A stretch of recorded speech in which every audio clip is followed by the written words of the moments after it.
Welcome, Dr. James Beckett, Sports Card Insights. Outtake episode on Hobby Hotline about a week ago with Rich Klein and Brad Bethune, Texas Card Dude. This is a little excerpt where we talked about the shows. We were just coming off the Dallas show, reminiscing about the Memorial Day shows in New York City that Rich and I both attended. It was a fun little excerpt. Hope you enjoy. Thank you, sponsors, Beckett Media, Beckett Grading, Beckett Authentication, ComC.com, Burbank Sports Cards, Mike Stadium Sports Cards, Heritage Auctions, Huggins Scott Auctions, Panini, Upper Deck, and Tops. So here's the discussion, the batting around of those ideas, and hope you have a good weekend.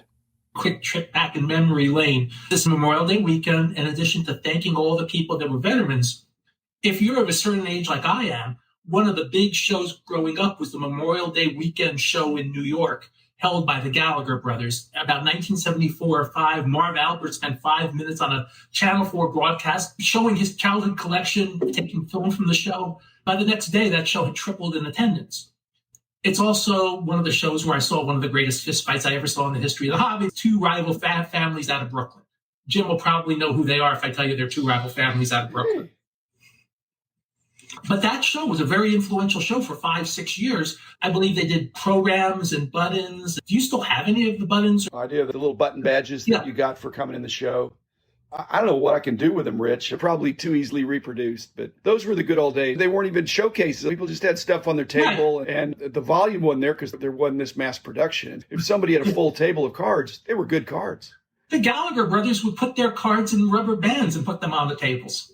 We'd all like to go back and buy all those cards, but I think we bought what we bought when we enjoyed them, and we were building our collections in those days, and everything was cheaper where you could afford and to build your collection and be a dealer at the same time. Now, if you have another source of income, then you can be a collector, then you can be a dealer. Jerry Adamick at one of your hobby dinners said one of the greatest things his wife said. He was complaining about how prices going up. His wife said, "You realize, Jerry, you have this wonderful collection you bought with your profits from your collection." Jerry had a really good job, so he didn't need the hobby money to live. So he used his collection profits to build his collection, which is perfectly fine. But if you're going to be in today's world a full-time dealer, you really can't be a collector. Now, if you buy 1,000 cards for $20 and there's 2 Pete Alonsos in there, yes, you can keep the 2 Pete Alonsos. Your cost per card is 2 cents each. So it's not like you're blowing the deal over that. But if you make $1,000 and you spend $900 on the cards you collect, that's probably not the wise way to go. There's two ways to grow a company or grow a collection. They're similar in that one is bootstrapping, where you pay as you go. You try to work off your previous winnings. And the other is the accelerated model that a lot of these entrepreneurs want to take, is borrow a bunch of money and jump in with a big splash and use other people's money or borrowed money or equity partners to get going. And that's akin in a collection to just buying, and then worry about selling later. But you've either got to have the money or borrow the money or have somebody to invest alongside you. And more and more of these companies want to take the quicker route.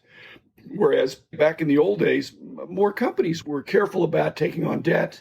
And a lot of these hobby veterans you're talking about, Jerry Adamick, I'm sure he was putting some money in, but it was within reason. He wasn't loading up the credit card. That two of the fractional share companies each got another boost of money in the last 2 weeks, both Rally and Collectible. And I think the total between the two of them is like $42 million.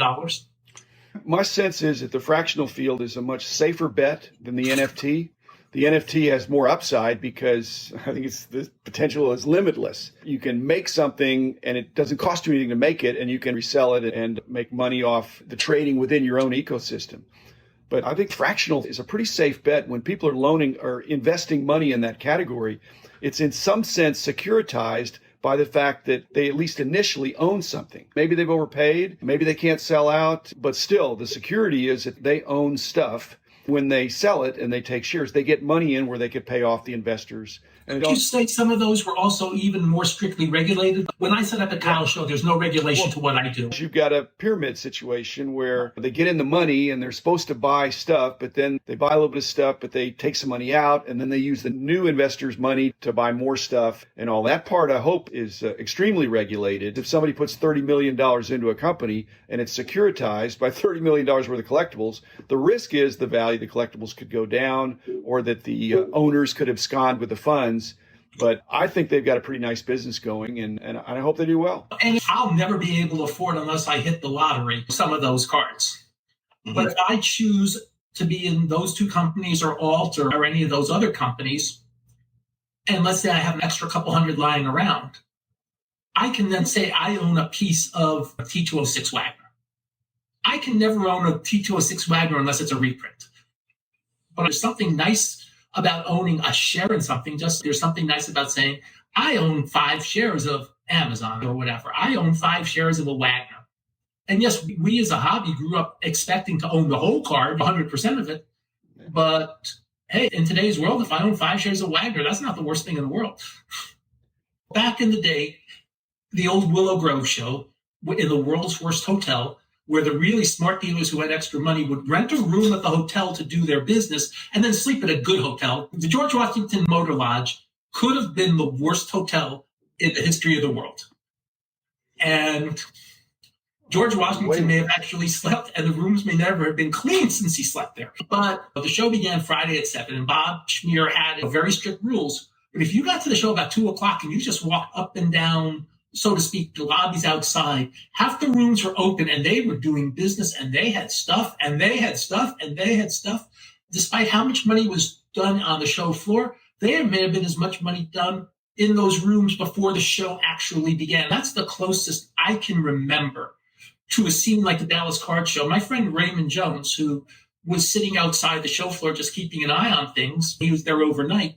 He said the last people got out of that trade night at 3:30 Sunday morning. Whew.